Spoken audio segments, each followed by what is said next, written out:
Aloha, Richard Halverson here. This is ITS227, and continuing with Chapter 6 on JavaScript, I'm going to go over 6.11, the string object. So let me share my screen. All right, strings in JavaScript are just like strings in every other language, just like even Python. You can access, you have a string there, and you can access the characters of a string by indexing them. You can use this character at function to return the character at a particular location in the string. This is the string object. There are the string object, and then there's string literals also. So anyway, you'll learn this distinction. And then there's these methods. So index of, you can returns the index of a character that you're looking for. The last index of replace means you can replace one string with another, and returns a string with a replaced. Let's see if there's an example here. Here, you have a string, and you can replace this with this kind of thing. That all works. Let's see. Oh, here's some methods that comes along. Returning a substring of a string. This is the index and the number. The index and the number of characters. This is different. This is the index and the last. This is the first index and up to but not including the second index. And then there's split, which means you can split on a character, and that's the same in Python, I think. This converts everything to lowercase, converts everything to uppercase. This trims the space and return characters and all that at the beginning and the end of a string, just like in other languages. All right, so let's get to this challenge that's here. Loop through the characters of a string, this string, and assign. Let's start it up here. Of this string, assign this to the with the number of times the letter A appears in the string. So we're going to do let's do C for character equals 0 to all the way up to C is while C is less than but not equal to wise proverb length of that, and do C++ to increment that up. And what we're going to do is we're going to test to see if wise proverb of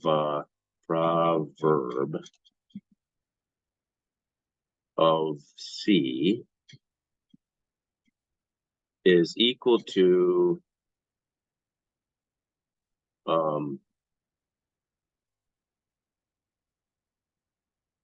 what am I supposed to this thing is equal to the letter A. Now what's going on? Equal to A.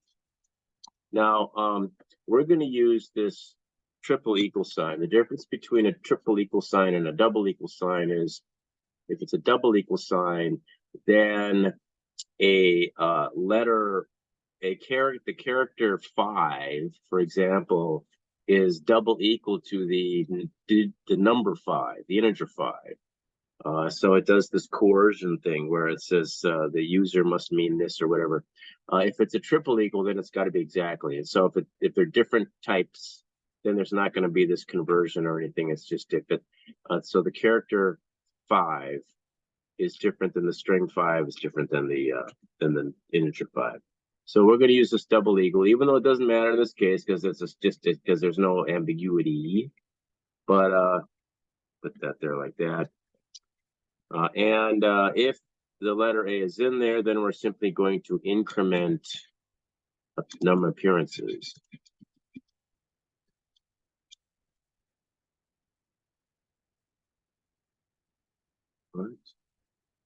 What happens if I get rid of this? Oh, that works. Let's see if this works. Ooh, yes. All right, what's next? Find the index of the string donkey and assign a substring index with the index. Okay, first I'm going to do that. Substring. Oh, that's already there. What? Okay. Substring's already declared. Substring index is equal to the index.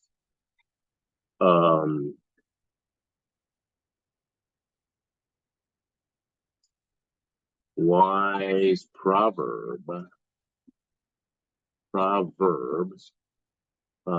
dot index of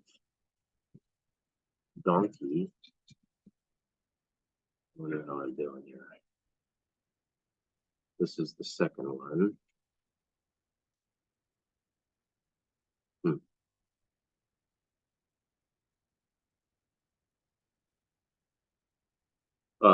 Okay, yeah, I'm doing it right, looks like. And then after I've got what the indexes of donkey, so substring index should be equal to 0, 1, 2, 3, 4, 5, 6, 7, 8, 9, 10, 11, 12, 13, 14, 15, 16, 17, 18. Substring index is 18. And I want to then replace. I want the new wise proverb, verb,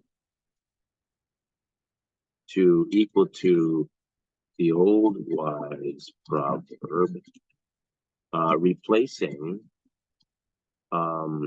donkey with horse. I'm a horse. Okay. How's that? Very good. What's next? Use index of and substring to display the end of the sentence starting with the word prepare. Okay, so how about this? Display. So that's that console thing. Console log. And what am I displaying? The end of the sentence. No, I gotta say wise saying. Substring. I like this SCBSTR because it's the same in every language.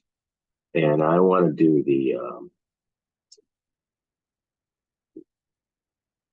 wise saying dot index of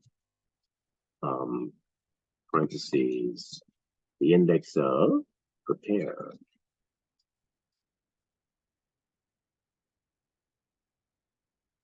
Okay, so I want the substring of wise saying starting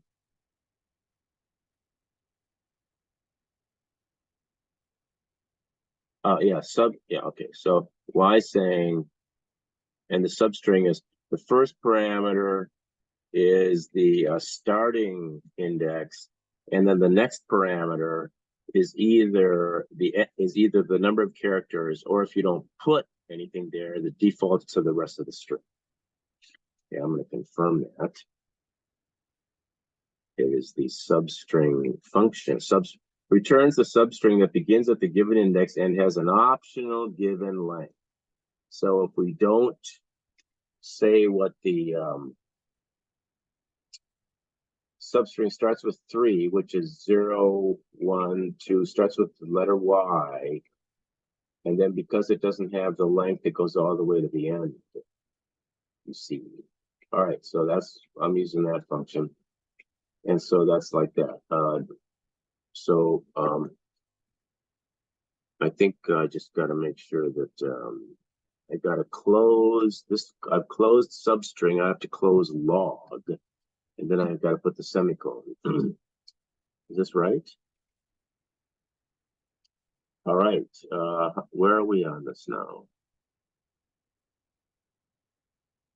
Date object. All right. Let's see what these look like at the end.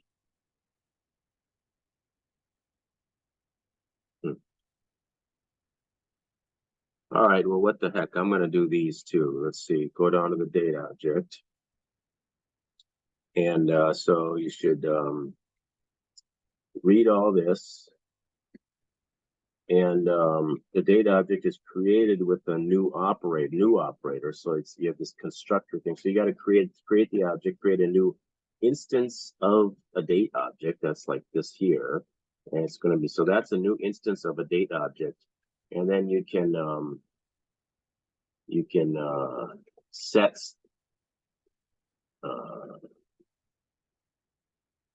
you can get the date. This is a getter. Get the date. You can set the date. You can get a day. Get the day of a date.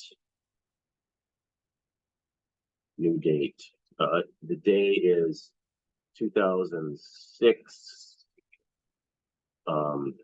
What is the 0 and 30? Let's see the date. Oh, this displays the date object is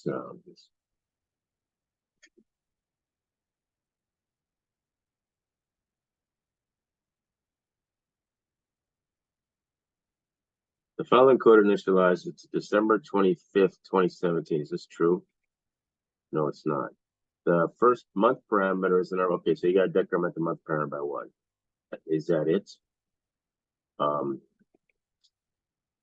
Month parameter is 0, so that's not the okay. 0. So January is 0.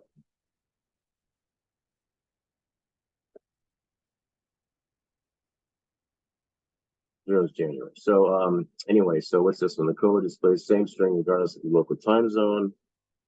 I don't know if that's true or not. I'm gonna say false. JavaScript interpreter's time zone depends on wherever you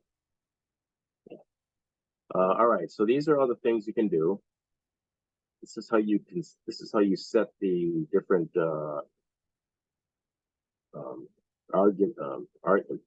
properties of a date object, and it keeps track of the date.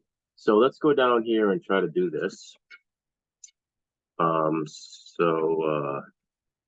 The first one, update the variable to the month December using date methods. Okay, so I guess it'd be something like, so I'm gonna go last synchronized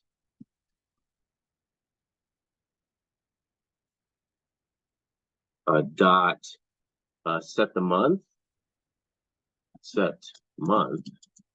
to the December, which is 11 because we start counting at 0. So I think it's that. Yeah. What's next? All right, display the date when the World Wide Web was born.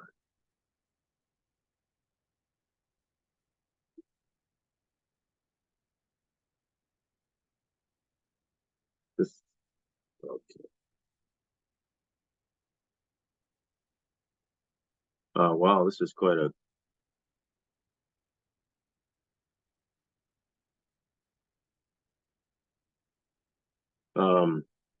all right. So I'm supposed to display it in MDDYYYY format. Okay, so first of all, I gotta interesting date.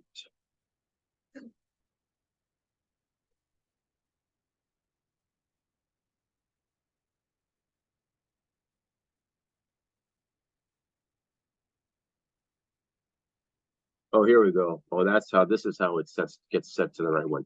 Interesting events is this, and um this sets this is now the date whatever that date object is, which is going to be this one. So it's going to be this date right here. And what we're supposed to do is we're supposed to display it out in this format. So I'm going to say, first I'm going to say, I'll just see if I can do it directly. Console.log. First I'm going to get out, I guess it's interesting date dot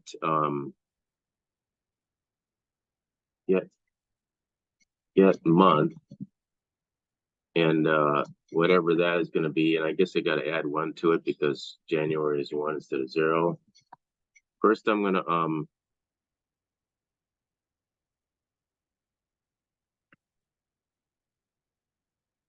can I do that? Guess I can do that. I'm actually going to display that number out like that. That's going to be the number. And then I got to add to it or concatenate that. And then I have to concatenate the day in double D. So that's going to be interesting. Date dot get date. That's the middle number, date. And does it automatically? I'm gonna have to check that. I'm gonna have to check that. I'm gonna have to go up and check that. I'm gonna do it right now. How do I know it's gonna be in the double? How do I know it's gonna be 2 digits? So let me find the get date.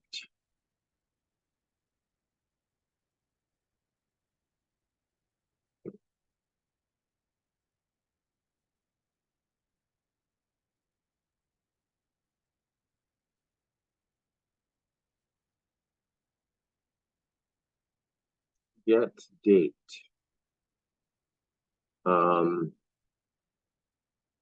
It's not telling me that it returns 2 digits or not.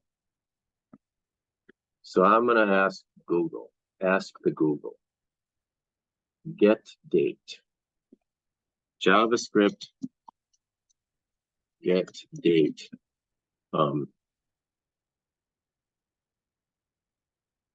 With leading 0. Let's see what this says. JavaScript add leading zeros to date. Let me see what this says. I created this thing, and I need to have the date appear with leading zeros on the day and month component by way. Okay, so he does that and does that. So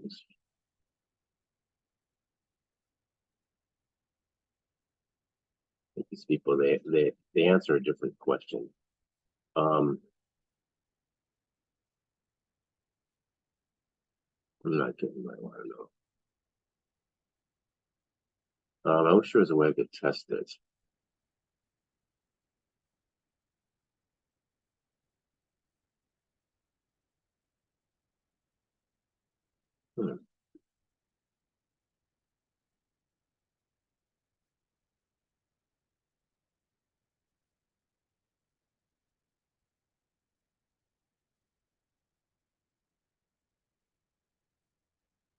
Oh well.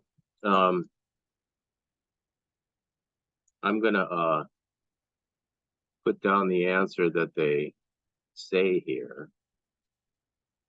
I don't think it puts a leading 0 in there, but I'm gonna put down the answer that it says here in this thing, and then I'm gonna say plus interesting date get full year, and close the log and put that there. And this apparently is the correct answer. See, look at that. See, that's not what this is. but whatever. All right, what's next? Assign hours passed. Hours passed with the number of hours passed since Google was founded and today. So that's Google founded and today, okay. Make sure you use get time to return milliseconds. Convert the milliseconds to the current date and interesting date to weeks. Was that right? All right. Wow, this looks like a tough one. So we have that.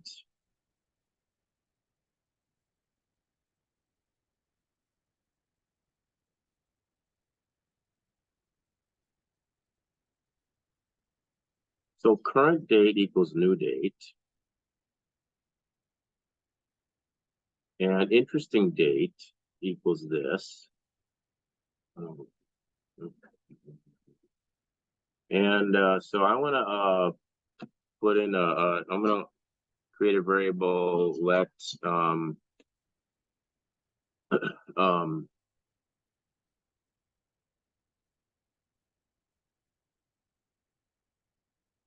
going to call it event milliseconds equals interesting date get time.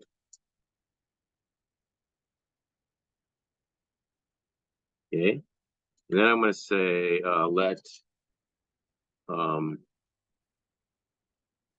current milliseconds equals current date.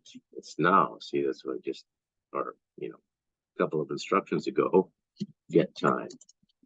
Okay, now when I subtract, and what am I supposed to do? Convert. What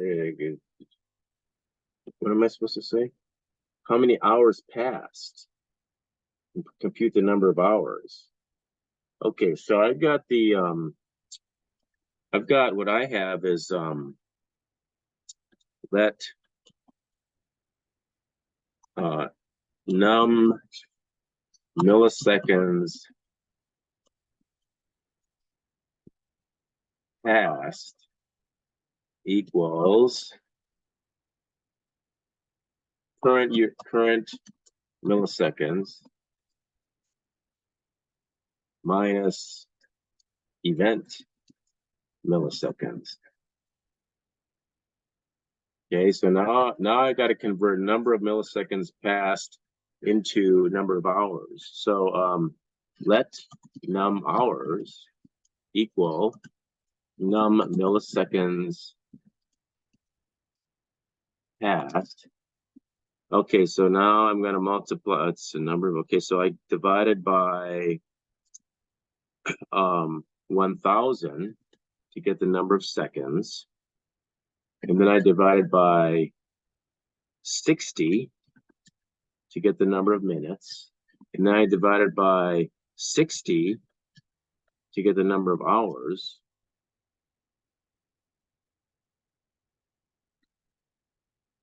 Assign hours passed.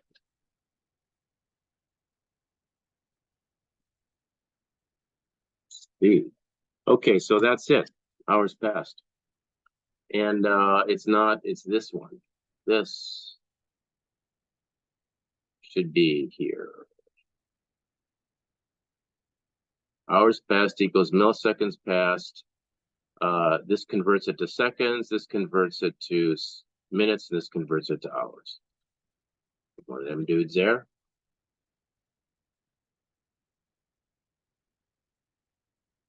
The matter. Oh, be that way. All right, there we go. So is this right? There we go. All right, what's the last one? We've already done two, haven't I? The last one is exception handling. Well, I'm going to save exception handling for the next video. So I've just finished I've just finished 6.11 and 6.12. Hope this helps. Thanks for watching.